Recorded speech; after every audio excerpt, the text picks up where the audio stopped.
At dahil may bunga na ulit ang puno na langka ay makakapagulay na ulit ang mga dulmar. Ay aray si Daddy Bugay at Bubule ang dumali. Basta may nagreklamo na may nawawalan langka ay aray dalwahan sa laring.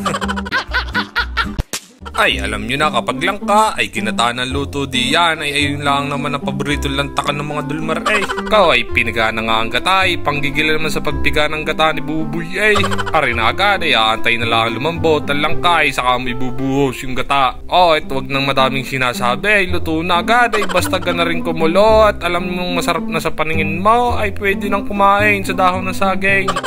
At dahil birthday nga ng itay ng aming tropa ay kami ngayon naimbitahan na pumunta para manginain at siyempre matikman muli ang mga luto ng itay ng aming paring dyan. Ay yung mga luto nga yun ay yung mga sariwang lamang dagat na talaga nga naman ang pagkakainom. Ay kahit nga gana ring maulan ay walang makakapigil sa kadensyo ay makapag-lice laang. Ay ari na agad nakarating na kami din ay sa may tulay buhangin. Malayo pa lang ay tanaw na agad namin ay napapalaban na pinsan ko mapagmahal na si CJ mapagmahal at si paring dyan. Kararating pa lang namin at di pa nakakain ay rin na kagad ang mga dadalhin namin palusena pag uwi kinabukasan. Merong tuyo, hipon, sugpo, alimasag at bangos. Busog na, may baon pa.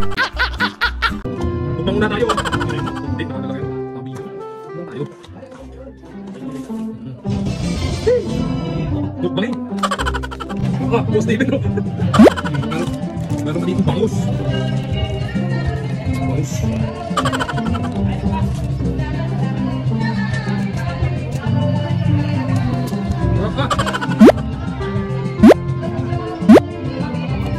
Ayun, tirahan ng bangkari. Tirahan ng bangkari.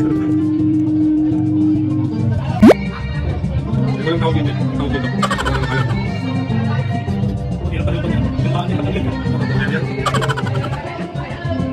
Nang makatapos kumain ay rin naman ang kasunod na lalantakan ng kadensyo. Binangin na talaba, napakainam sabay susukaan mo eh. Talaga naman no? Dahil isang gabi nga lang kami din ay umuwi na din kami kinaumagahan. Naikot ang helmet. Paikutin mo nga. Paikutin mo nga.